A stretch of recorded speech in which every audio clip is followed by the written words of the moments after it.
Hi,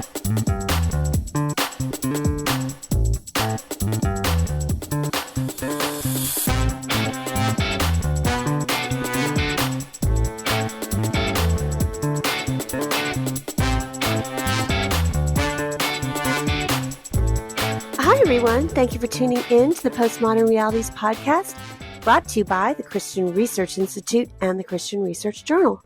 I'm Melanie Cogdill, managing editor of the Christian Research Journal. It's February 2025, and you are listening to episode 433, which is a conversation about the film, Am I a Racist? On this episode, I'm joined by Matthew Kennedy, who has an MDiv and is the rector of the Church of the Good Shepherd in Binghamton, New York. He also serves as the canon for preaching in the Anglican Diocese of the Living Word. Matt has written an online exclusive film review article, and his article is called Am I a Racist? Reveals DEI's Counterfeit Redemption. And you can read this review for free at equip.org. That's EQUIP.org. Matt, it's good to have you on the podcast again. It's great to be here. Thank you.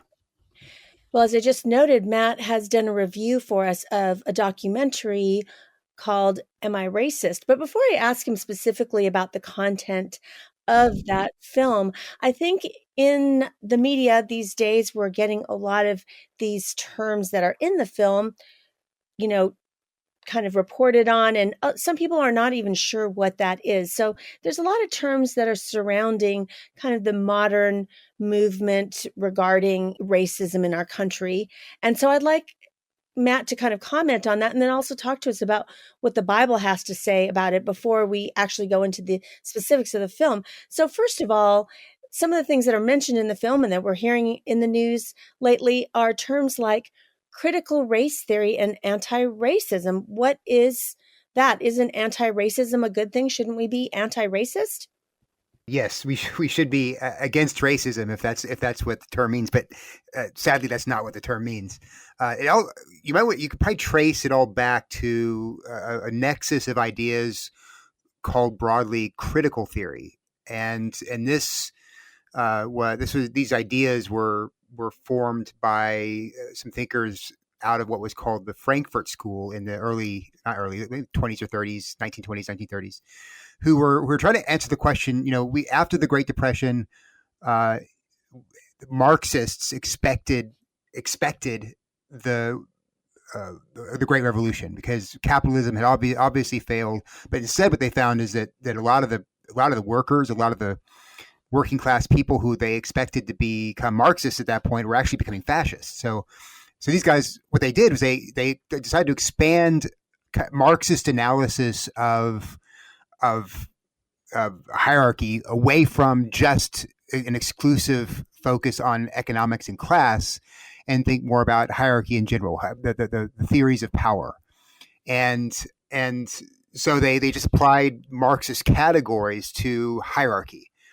And looking to identify what gives power to oppressors, how do the oppressed, what are the characteristics of the oppressed, what are some of the strategies and stratagems that colonizers use, for example, to oppress people, and then strategizing about how do we liberate the oppressed from the oppressor. So it was all at the very beginning. It was already had this kind of binary view of the world in which people are separated into oppress versus oppressor, either on the basis of sex or some cultural aspect, or in the case of critical race theory, which kind of comes out of the critical theory milieu in the 1970s, 1980s.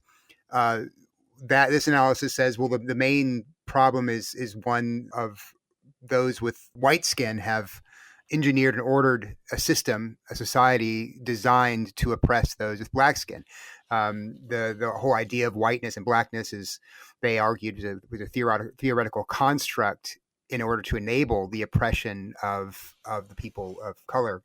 And so it's kind of a legal and historical theory, and it focused on the systemic power that the white person has in the West in particular. And how to dismantle that legally, how to dismantle that in the educational systems. Anti-racism takes the insights of critical race theory and applies it. So it's kind of, if you want to think of it maybe as critical race theory as a theoretical underpinning. Anti-racism is also an ideology, but it's an ideology bent on action. Like how we now have to undo all the white privilege that we have, all the oppressive hierarchies that have been built up over the course of many years, and the way we do that is we educate people, make them aware of racism, not just on an individual level, but on a systemic level, and then teach the oppressor, the white person, how to divest himself or herself of their whiteness, of their power, of their privilege, in order to lift up the oppressed, the people with black skin, and dismantle the systemic racist system. So is this idea of anti-racism, is it a little bit, like you said, it's applying some of these older constructs that started, in the 20th century, but is that kind of more of a modern movement in the 21st century? Anti-racism, yeah, as it is now, yes, it's a more modern application of these older theories. I guess Ibram Kendi is the one who came out with the book. I think I forget the title, but I think it was Anti-Racism something. But his point was, if you are not embracing the actions that you must to dismantle racism in the systems of our world, then you're either an anti-racist or a racist. You're either with the racists, you're supporting the system, you're contributing to the continued oppression of people of color, or you've joined the revolution. You've seen the light, and you're beginning to help lift up people who have been systemically oppressed for centuries. So yeah, that anti-racism is a newer term, and it's a newer ideology, but it's the one that undergirds, pushing critical race theory ideas in schools, elementary schools. It undergirds the impetus to put DEI programs, diversity, equity, and inclusion programs into workplaces and government places, so that that ideology can be passed on and the system is dismantled and so forth. Before I ask you specifically of DEI, you just mentioned it, and I think that's a little acronym that we're seeing more in the media these days. And that is the question about white privilege, because actually his book, Kendi's book, is called How to Be an Anti-Racist. So I guess it's teaching people how to, oppose racism in just their everyday life as well as societally. And so I just wanted to ask you a little bit about that. So what is this idea of white privilege, which I'm sure he covers in that, and then just this whole idea of this book, How to Be an Anti-Racist, and it's how do you, change yourself? What does it mean? What should a person, if they have white privilege, what is it, first of all? And what should they do to not be a racist? How to be an anti-racist? So when I was growing up in the 90s, racism was always seen as something that is an individual act of bigotry. So you look at someone with a skin color that's not your own, and you act differently toward them on the basis of the skin color. You treat them badly because they're black or because they're white or whatever it is. And so the desire was to be a colorblind society. That was the old way of thinking about racism. Anti-racism says no. See, it's not just an individual. It's not a question of whether you are personally having negative feelings towards somebody because of their skin color. The reality is that skin color determines your place in society. You as a white person, a white male in particular, they would say, you have inherited a place in the social order. You have inherited economic benefits. You've inherited cultural benefits. just it's easier for you to get a job. It's easier for you to drive down the street without getting pulled over. It's easier for you to buy a house. All these things because on the basis of the color of your skin, and so it's not enough for you just not to be individually thinking bad thoughts about somebody because of their black skin. You need to be undoing this unfair advantage that you have been given, and the reason you have the reason this privilege is such a bad thing, and the reason it implicates you as a white person is because it's built on you go take back to the slave trade, slavery, Jim Crow laws, all of those how have created and constructed a society that is just pervaded with race conscious inequalities and inequities. So you participating in that system kind of blithely, living out your life unaware of your great privilege in being white is actually a kind of racist thing, according to the anti-racists. So you need to do away with you have to divest yourself of the privilege that you've inherited by virtue of your skin color.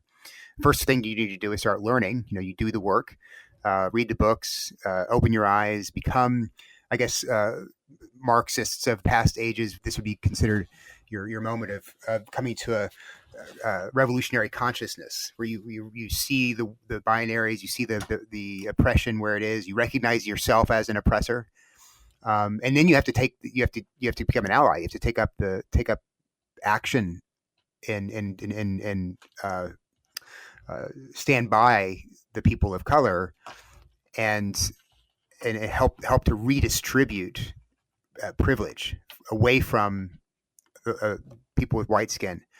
Dismantle systems that protect that privilege. Privilege in anti-racism, anti-racist thought is a little bit like the means of production in traditional communist thought. It's the thing that it's the thing that is being held back from the people who are being oppressed. So just to get an idea of just how impactful, I guess, this book has been, I just want everyone to know that it has almost 5 stars on Amazon with almost 29,000 reviews. So it definitely has made an impact, this whole idea of how to be an anti-racist. And so given all of that, you mentioned a few minutes ago something called DEI. So how does this idea of the kind of the oppressor and the oppressed, the idea of being somebody that maybe has inherited the fact that they have inherited just privilege because of the past, things that have happened in the past, and how they need to divest themselves of that and become anti-racist. And so how does that apply to what DEI is? And then functionally, what are some of the things that DEI does? So DEI is diversity, equity, and inclusion, and it's a DEI program is designed to open the eyes, to bring awareness to people in various contexts, whether government, school, whatever, to see the systemic inequality, and then to turn to turn the system around so that it's no longer contributing to and supportive of the old systemic racist system. So if a company, for example, adopts a DEI mindset, their employees will probably put through some kind of DEI training program with a DEI instructor who comes in to teach them all this stuff. The company itself will begin to restructure, wanting to be sure to hire in and promote in ways that promote diversity. That is, looking for people who check various minority boxes and advancing them or hiring them over and against those who are privileged. Punishing in many ways those who will not accept the notion of privilege or bend to it. So it's hard. It's hard for employees to resist the imposition of a DEI retraining program upon them, and then once they've been through the program, they need to act in accordance with it if they want to be promotable, if they want to be in any way successful in their chosen field. So it's an application of DEI is basically an application of anti-racism into specific contexts, schools, governments, and whatnot. It's broader than just race, though. DEI includes sexuality, quote unquote sexual minorities, and sex, feminism, gender identity, right? Yeah, gender, all of that, right? So it's not just race, but race is a big part of it. I'm so excited. We got a new comment. Thank you so much for rating and reviewing the Postmodern Realities podcast on Apple Podcasts. And I Read Past My Bedtime gave us a review, and I'm so glad. And this person said, Postmodern Realities does an excellent job of balancing contemporary relevance and timeless theological grounding. The host and guests explore a very wide range of topics and always clearly return to the center, God and His glory. They will equip you, yes, you, to talk with friends and family about current events or current media in a Christ-centered way. Thank you so much to I Read Past My Bedtime, and would your voice be heard also along with this reviewer to help us get our podcast to more earbuds, and we would be so grateful for that. So just asking again to consider doing that for us. I hope you're enjoying this conversation with Matt Kennedy. If you'd like to give us a tip, please go to equip.org, go to Journal, go to Postmodern Realities, and as I say, every episode at any of our landing pages, you can find a link to give us a tip to continue to bring you this podcast every week free of charge. And with that, back to my conversation with Matt Kennedy. Well, you kind of given us an overview of where we are on some of these policies that have been coming to the front with DEI, as well as some of just the philosophical views that are emerging societally with this anti-racist thought. But I really want to ask you about what the Bible teaches, because does this square with the biblical principles of justice? If we look in the scriptures, it's very clear that God tells us that we should care about the foreigner, that we should love other people as we love ourselves, like we love the Lord, and then love others like we love ourselves. We're to care for the poor. We're to care for widows. And on its face value, it seems like it would be doing that. It would be looking out for people who are marginalized, who don't have voices in society. So help us understand what the Bible teaches about these kinds of issues, and specifically justice, because this seems to be that it would be kind of a justice issue, looking out for those who are oppressed and marginalized. It's interesting that one of the key frictions, it comes with this notion of the colorblindness is a bad thing, because in the scriptures, the principle that underlies biblical justice is impartiality. That is, not letting some external quality about a person, the person's ethnicity, the person's wealth or lack thereof, the person's background, not letting those aspects of a person determine how you treat the person. So a great example of this is Leviticus 19:15, where we read, "You shall do no injustice in court. You shall not be partial to the poor or defer to the great, but in righteousness shall you judge your neighbor."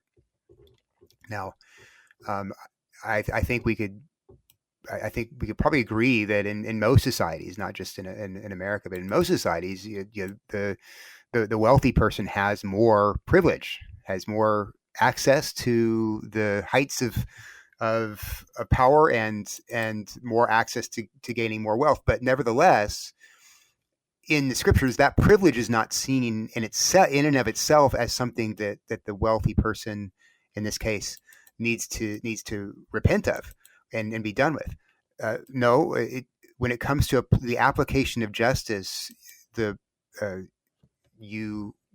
God's concern for the poor and the person who doesn't have a lot of money doesn't tilt the scales of justice in his or her favor, nor does a person's wealth tilt the scales of justice in his or her favor. It doesn't matter. the poor person, the rich person have to be judged in accordance with God's law, not with regard to what they have or don't have. And that's a huge contradiction with all critical theory, but in particular critical race theory and the various applications through anti-racism.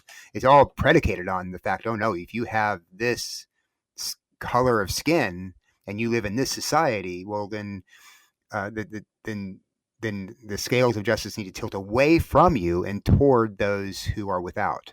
And you just don't see that in Scripture. You see, like you say, God being the defender of the poor when they're being oppressed. That's true. You see God commanding his people not to oppress them. But the means by which that's carried out is by the equal application of the law, without prejudice toward one or the other. And that's not just a legal category in the Bible. You see it in social and church interactions. So there's that famous passage in James chapter 2 where a man comes in wearing fine clothing and has rings on his finger, and everybody says, "Oh, come sit up front," and makes way for him. But then the poor man comes in, and people ignore him, or treat him badly, and James says you shouldn't do that. You're being partial toward the rich in this case, and James's point isn't you need to treat the rich person badly and the poor person well. It's that you need to treat both persons equally as persons, regardless of their wealth or their poverty. So it's a principle that goes beyond the legal sphere, and the reason it goes beyond the legal sphere is because it's a principle that and this is true of all God's law. All of God's law that we have in the Scriptures are flow out of His character, flow out of His nature. It's not. These aren't arbitrary laws. Like sometimes when you're a kid, your mom might put up some rules on the refrigerator door, and they're just kind of they're not related to her character. They're just things she doesn't want you to do anymore. But all God's laws are reflective of who He is in His nature and character, and so in Acts chapter 10, verse 34, Peter has been given a dream by God while he's sleeping on the roof in Joppa, where God lowers down these unclean animals on a giant picnic blanket or something, and God says, "Kill and eat." And Peter says, "Well, I've never killed or I've never eaten anything unclean in my life." And God says, "Do it." And then he says, "What I've made clean, don't call unclean." And that happens 3 times. And then right after the 3rd time, there are some Gentiles at the front door of the house he's staying, seeking him.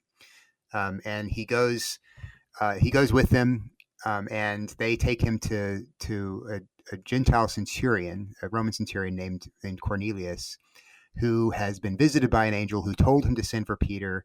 And Cornelius wants to hear the gospel. And then Peter says, "Truly, I understand that God shows no partiality.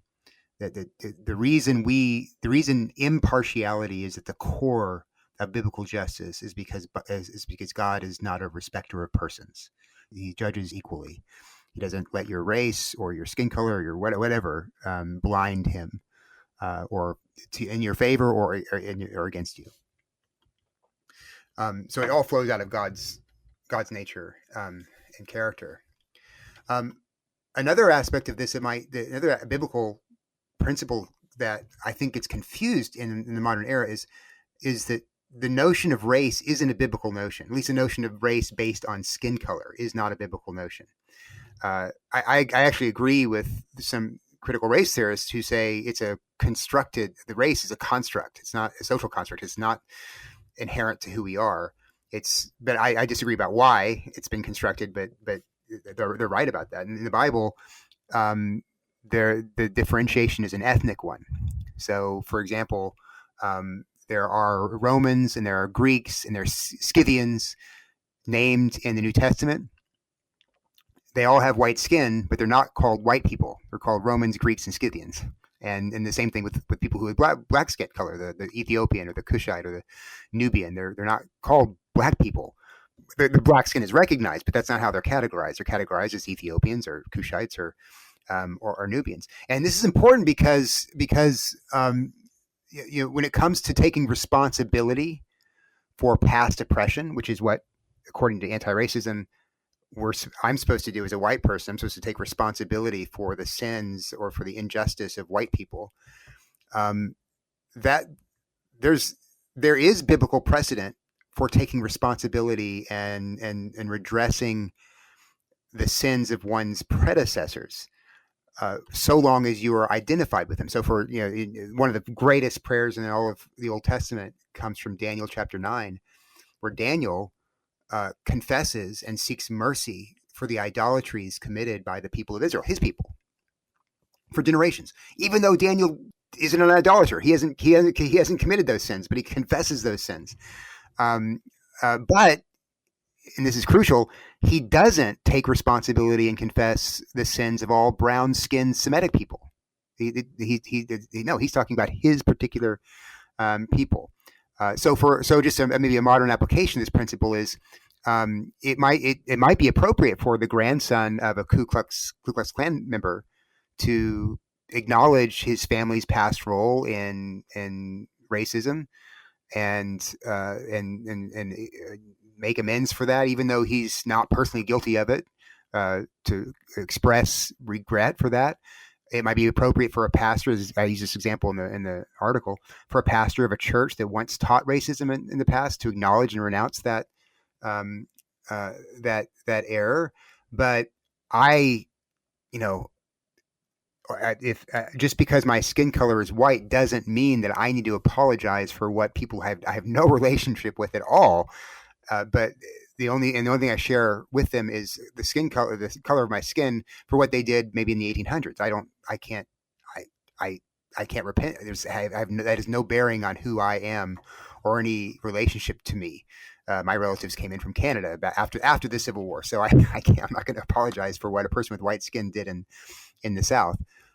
So there's I guess the question of where responsibility lies for oppression is another place where the Bible and anti-racism would clash. And finally, this I think is the most important thing, is that in many ways once you adopt the anti-racist mindset, and let's say you're in the oppressor class, you have white skin, there's really no way out.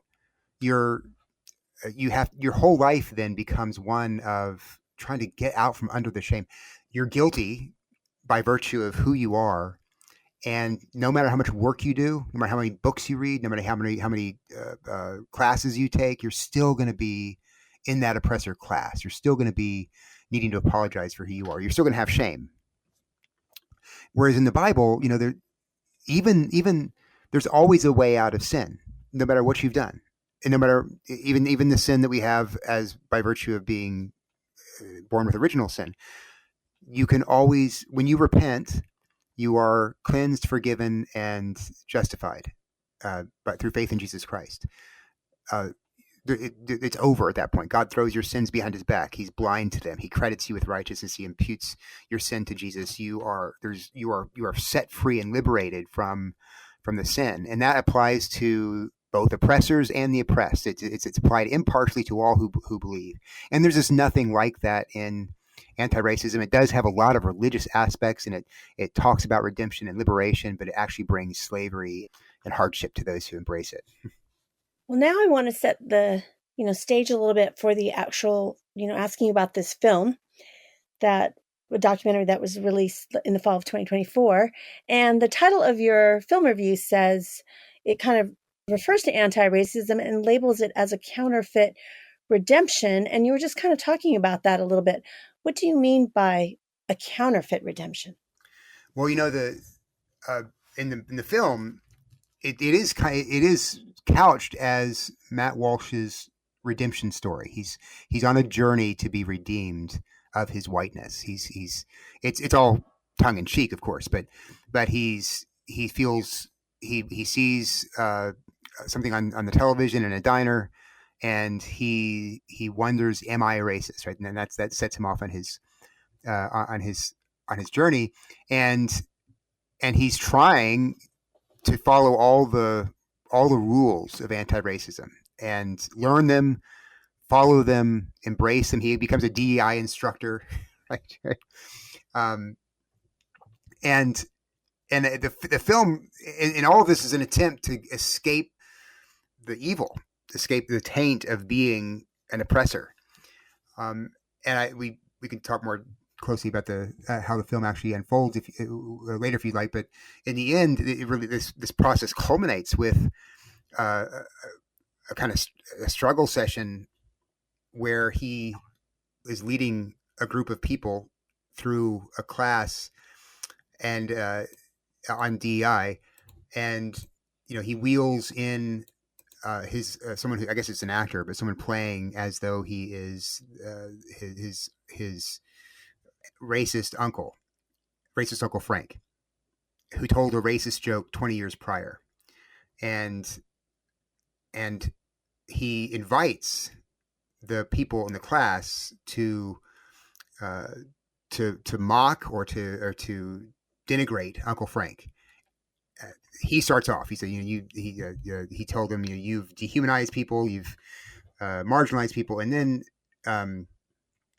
two women in the class, so they curse him. They curse this old man sitting in a wheelchair in front of them, and then one woman there says, I cut off my whole family because of their racism. These are two white women, and then this is the culmination of the film, I think. Walsh pulls out a box of whips and paddles for the self-flagellation instruction. Like, here's how you, because you can't get out from under the weight of the guilt of being white, you're just going to have to beat yourself. And it seems like, from my viewing of the film, people are ready to do it. This is what I mean by the anti-racism brings down the law, or not the biblical law, but a moral law, constructed moral law, down on your conscience, and then it doesn't give you any way to get out of it because it's a false system. There is no way to get out of it, and so you're just left with the shame, and it's so great. People feel so badly that they're willing to beat themselves to prove or to show that they're not really part of the racist system, but they can't get out from under it. So I think that was such a successful. I think the film is successful because it does uncover this counterfeit redemption that's being offered to people through this system.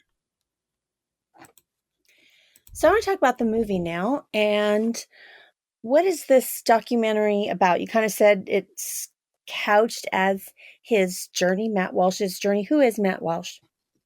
Matt Walsh, he is I don't know if he's a podcaster, but he does video podcasts. You say vlogger? I don't know. But he's a very popular public figure in conservative circles. He's Roman Catholic, I believe. He is. He identifies as a Christian, but he's very conservative politically, and so he has a pretty wide following. He did another documentary called "What Is a Woman," in which he went to different experts and asked that question, quote unquote experts, and asked that question because the people who are involved in the trans movement,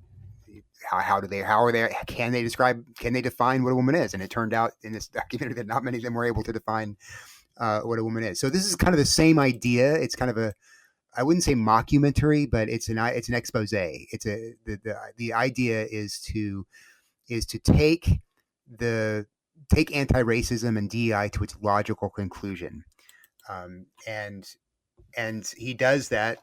I said a minute ago, and I'll just kind of walk through it. He does that by starting first doing the work. He goes to a library. He checks out a whole bunch of anti-racist books, reads them.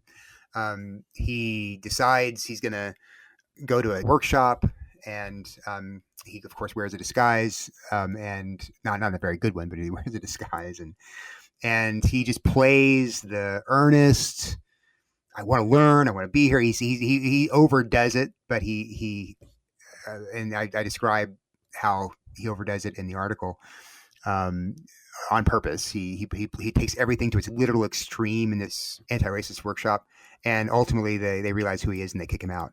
But he just goes he goes to different venues, always in a kind of disguise, but not a good disguise. If anyone really wanted to know who he was, they could they could find out.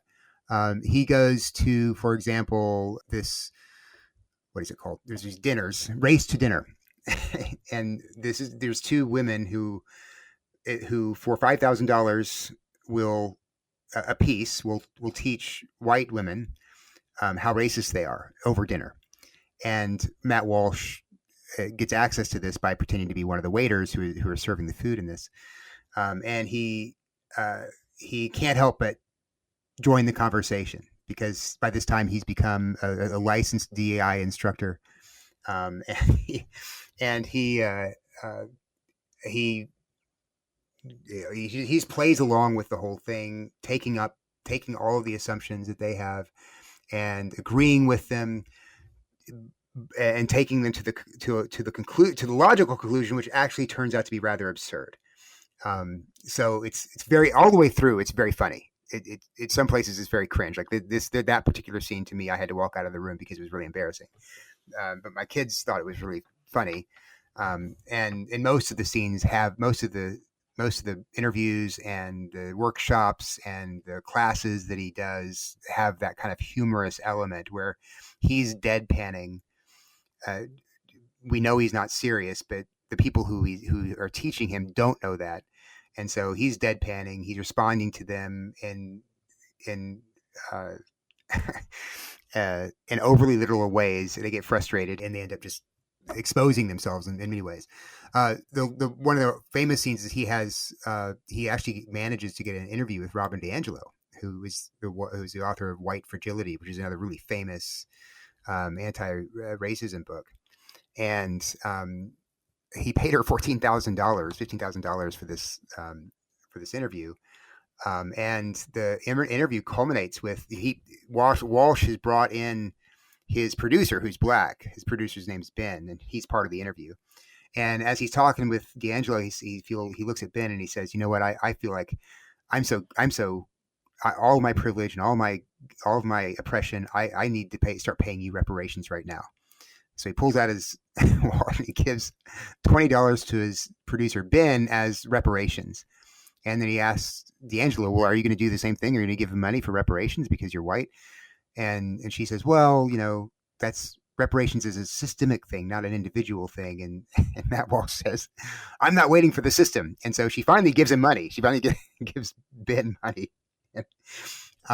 And she knew there was something fishy about the interview. She didn't know what it was during the interview. Later, she realized, and she wrote an article about how she thinks Walsh deceived her or lied to her in order to secure the interview. And Walsh denies that. But that's the kind of thing he's going for in all of these scenes. So obviously it might have a specific kind of audience because it was done by, a conservative group website where Matt Walsh has his podcast. But do you think the film is successful in terms of just kind of showing like literalism in terms of what they believe and trying to? I think it is. Yeah, I think it's very successful. It does reveal the cruelty of the system for those caught up in it. It reveals clearly also, I think, a lot of the grift in the system, that how much money is passing hands. The workshop person, the workshop I told you about, where he was finally kicked out after he was identified. The person who facilitated that is Brashia Wade, she's a grief expert or anti-racist instructor, and she got paid $30,000 for that workshop, and there were like 14 people there. I mean, that's a lot. So there's a lot of money being passed, being made by those who are pushing this system on people. People are shilling out lots of money so that they can feel a sense of being right, being in the right, even though they come out feeling even more guilty, even more ashamed of the color of their skin and their participation in their privilege or whatever it might be. So it's a real cruel, sad system that I think Am I Racist does a fantastic job of exposing. People are caught up in this. I think, most recently, there's been a backlash against DEI, but still there are lots of people who are caught up in this in their workplace, in their school, and it's a terrible, torturous system, spiritually speaking. Now, you mentioned earlier that Robin DiAngelo, who is white, and she's actually the author of this bestseller called White Fragility, Why It's So Hard for White People to Talk About Racism, that she felt deceived. You know, she was paid for this interview, but she also felt deceived by Matt Walsh. And so some people who have reviewed the film have said he has used questionable ethics to try to dupe some of these people who have deep conviction about these issues, and they are trying to make a difference to help people understand their, why racism is bad, especially if you're a white person, what all that means, why white people can't talk about racism, as she has in her subtitle. So why do they think that this film, just the filming of it itself, is unethical? Well, one of the strongest critics, who is also a very conservative person, a conservative Christian, Dr. Denny Burke. He's a professor at Boyce College, and he's also the president of CBMW, the Council on Biblical Manhood and Womanhood. So he's no liberal by any stretch of the imagination. He doesn't think there's any case ever where a Christian can legitimately use deception to lie in order to bring about something like what Matt Walsh is, what Matt Walsh has done. I'll quote him. He says, Burke says, exposing and lampooning DEI lunacy is a good cause. I want to see the demise of this woke ideology as much as Walsh does, but still, is it okay to use lies in service of the truth? So Burke just thinks there's a better way. Now, there are other criticisms come from other Christians, Andrew Walker, who is the managing editor of World Opinion. He also is critical of the ethics, but he took a different tack. He says that not all lying is not all deception is lying, just like not all killing is murder. You can kill in a war and it's not considered murder. And Andrew Walker would say you can deceive in a war or in a very serious situation without actually being guilty of the sin of lying. And he brings in the Hebrew midwives, for example, who deceived Pharaoh to rescue the Hebrew baby boys, or Rahab the prostitute who lied to save the spies in Jericho. Those are two cases where the people who use deception are never rebuked in the scriptures. They're upheld actually as heroines, and God blessed them for their deception. So Andrew Walker, though, says he's not quite sure that anti-racism rises to the level where it would justify the type of deception that was used by Walsh. He says, because Walsh, he didn't tell people what the purpose of the interview was. He didn't. He was wearing a disguise, although Walsh says anybody could have seen through it. He came in under false pretenses, and whereas that might be justifiable in some cases, like say a Gestapo agent knocking on your door searching for hidden Jews. Yes, that's, I think Andrew Walker would say it's definitely a case where deception would be justified, but is it justified in this case? And he seems to come down. This is in a podcast, The Bully Pulpit. He seems to come down on the side of saying it's not justified. I love Diddy Burke. He's a great writer and scholar, and I really appreciate all of his work. I think I disagree with him about the ethics of just there never being a case where you can use deception. I don't agree with that, and maybe I'm not articulating his position as he would, and if so, I apologize. But I tend to side more with Andrew Walker on this, but I disagree with him that anti-racism doesn't rise to the level of a clear and present threat, a spiritual threat to millions of people. It does. It crushes souls, I think.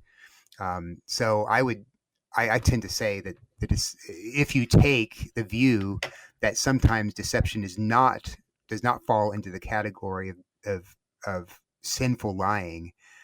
I would argue that the deception in this particular case would not fall into that category of lying. He he he did kind of the same thing in this movie or this film Matt Walsh did, that was done by the Center for Medical Progress, where they had those hidden camera interviews with Planned Parenthood officials who were talking about marketing organs of babies. Right? They had to use deception to get those interviews, but that those interviews blew open a murderous and terrible system of death and greed that was that was going on underneath the surface. And I think anti-racism does pretty much the same thing with. I'm sorry, Am I Racist does pretty much the same thing with anti-racism.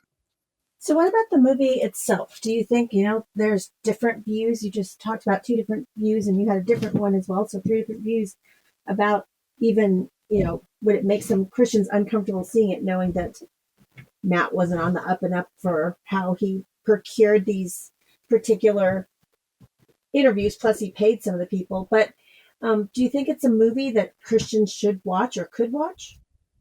I do. We watched it with our children. I didn't see anything that was that would have been. I would prevent them from doing that. I think it'd be wise and good to have a conversation about the ethics of deception and say, whether you could watch the film and come away and tell people who watched it with you, well, I really disagree with lying for any reason. You could take Denny Burke's view. But the film is of such value in exposing this ideology that I think it's important. It's an important thing for people to see. It's an important thing to watch. I thought it was interesting in the trailer. They even show Robin DiAngelo when before they start rolling, she just says, "Oh, you just couldn't talk to anybody about this." Like she kind of said the end thing, like maybe some people this wouldn't be good, if they knew what we were going to talk about. Right. So I thought that was kind of interesting. Yeah, it was very interesting in the trailer. You could just see that in the trailer. Well, this is a lot of good food for thought. And I think this would be a very interesting movie night for Christians, just to talk through just the issues that you talked about. What is biblical justice and how does that differ than some of these other forms that we're finding that actually have their roots in Marxist theory? And, recently I heard an author talk about feminism on Hank's podcast. Maybe it was a year or so ago. And she had done a lot of research on feminism. And some of the views that they used to get in Marxist theory back in the 60s it's just so accepted today that it really made me think. I realized, like, I wouldn't call myself a feminist. I wouldn't agree with any of their views, but yet some of these views come in such unsuspecting ways that you don't realize, oh, okay, maybe I have seen that come in. In other words, she was positing that Betty Friedan really, she couldn't just come out and say, here's this Marxist theory. What she had to do was put down the American housewife as being like a Nazi concentration camp victim. But besides that, the reason is because women have to have value, and how you have value is to be a worker outside the home. And so now it's kind of like, it's almost, women, whether they're Christians or non-Christians, it's like you struggle with, is there any value to be at home as opposed to doing work outside the home? But that's really a Marxist view. Yeah, I mean, a great book that helps trace all this back is "The Rise and Triumph of the Modern Self" by Carl Trueman. He goes all the way back to the source and say, one of the main things that Marxists wanted to do, realized they had to do in the early 20th century was to break up the nuclear family, because or the traditional family, because the family was the vehicle through which traditional morality and values were passed on, and so you had to break that up. And one way to break that up was to liberate the women. Another way to break that up is to liberate the children through sex, and so a lot of the modern leftist ideologies that we take for granted actually have a source back in mid 20th century, early 20th century Marxist thought. So this is definitely a lot of food for thought as we think about this documentary. And so now for kind of a fun question for Matt, it's, we're into February, but I know you may or may not do resolutions, but when you get to December and you look back on 2025, what is a word that you hope will have described your year? Thin. I gained about 10 pounds last year, so I'm trying to get that off. So hopefully I'll be back and I'll be snapped back into shape by this coming Christmas. Well, that's a great goal to have. Well, thanks, Matt, for being a guest on the Postmodern Realities podcast. Thank you. It's great to be here. You've been listening to episode 433 of the Postmodern Realities podcast with today's guest, Matt Kennedy, who has written an online exclusive film review of the documentary, Am I a Racist? You can read his film review and article at equip.org. That's EQUIP.org. You won't want to miss out on subscribing to the other podcasts from the Christian Research Institute. We have the Bible Answer Man podcast, which is published Monday through Friday with the best of the week on Saturday. It's hosted by CRI President Hank Hanegraaff and is available wherever you get your favorite podcasts. In addition, Hank has a podcast called Hank Unplugged.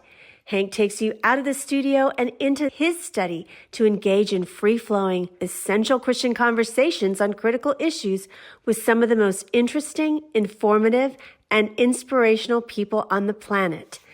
And you won't want to miss out on the brand new podcast from the Christian Research Journal. Christian Research Journal Reads presents audio versions of Christian Research Journal articles. It was a print incarnation of almost 45 years. It's now on the web, as you know, with new articles every single week. So you won't want to miss these audio articles of some of our most popular and most accessed articles on our website, equip.org.